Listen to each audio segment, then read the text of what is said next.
A lot of people are new to my channel, and from one particular video, Super Mario 64 version differences. Why the algorithm decided to pick up that video, we'll never know. But people seem to like it, so why not do a similar video? Also, if you somehow can't tell, I don't know how you couldn't, but I'm doing facecam videos now.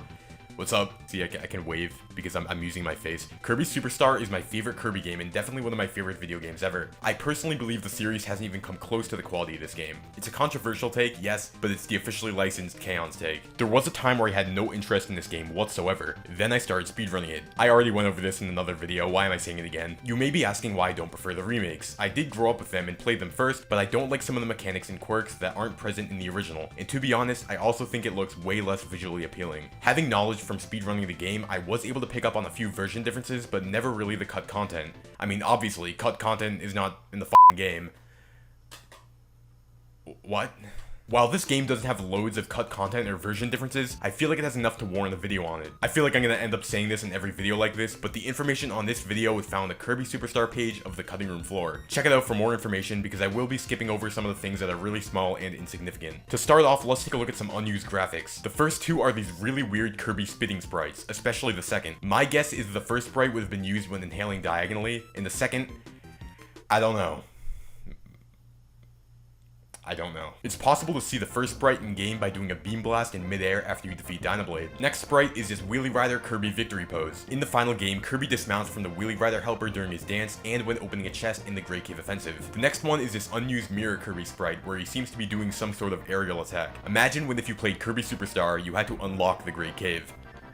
Oh. There is an unused graphic in this game which shows the Great Cave Offensive locked, which implies you need to unlock it somehow. In the final game, it's obviously free to be selected from the start. There's an unused scythe or sickle sprite. The use for this is completely unknown. It is probably related to the Great Cave Offensive though. There are 4 unused English text sprites saying area, chapter, credit, and save point. Area and save point were likely used to show where the player is in Great Cave Offensive. The rest I am absolutely clueless on. A small Shoshinsha mark icon is unused in the game. There's a bigger one of these I'll get into later on in the Japanese release. There's an unused pause screen logo for the arena. In the final game, no pause screen even exists during this mode. There's an unused cloud platform in the game, and according to the website, platforms with a nearly identical design showed up in Kirby's Return to Dreamland for the Wii. The crowd graphic which is used during the fight with King Dedede had a stranger earlier design. The main thing here changed was the Poppy Bro.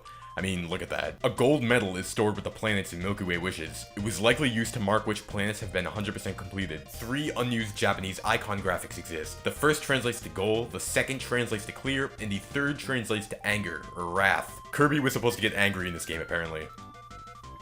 That's a bit odd for Kirby.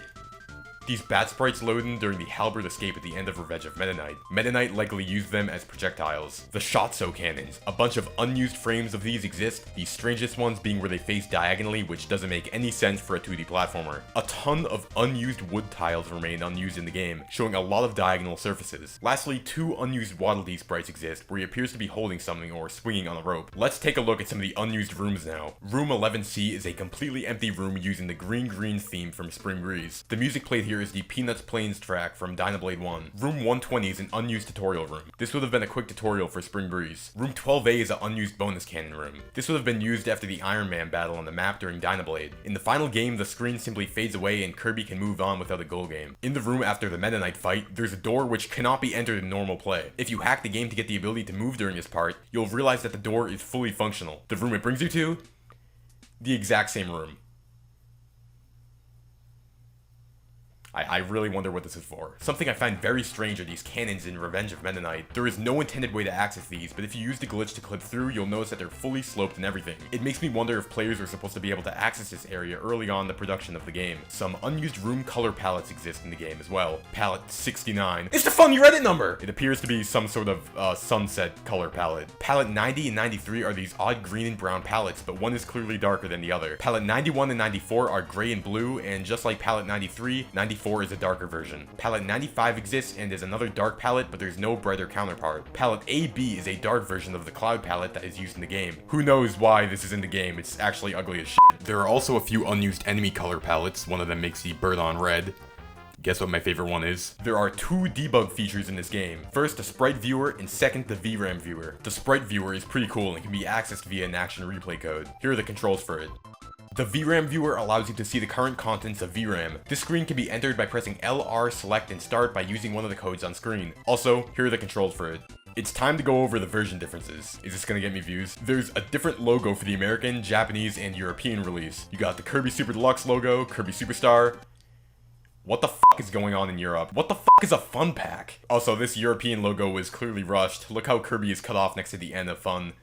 Brilliant. 12 of the food items were altered from the Japanese release. It's pretty obvious which row belongs to which version, but the top row shows the Japanese food and the bottom shows the other releases. Yeah, us Americans love the hot dogs and french fries if you didn't know.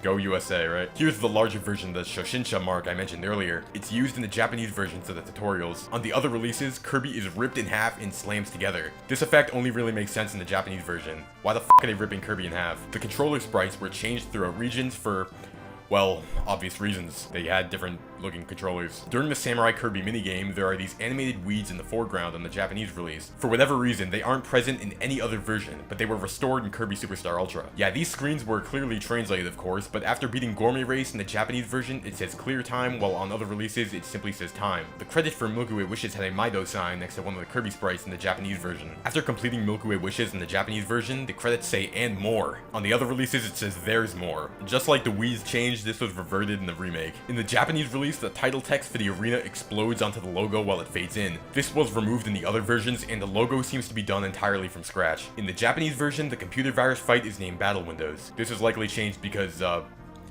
Microsoft. Oh yeah, and this typo was fixed during that battle. Dark Night. You know, like night outside. Huh. Cool. So, while all these things are pretty small, I hope you at least found this video somewhat interesting. Kirby Super Star is an awesome game, and if you've never played a Kirby game before, I'd personally recommend playing this one first to get a good feel for the series. I bought Kirby Star Allies, and I'm too afraid to touch it because the frame rate is bad.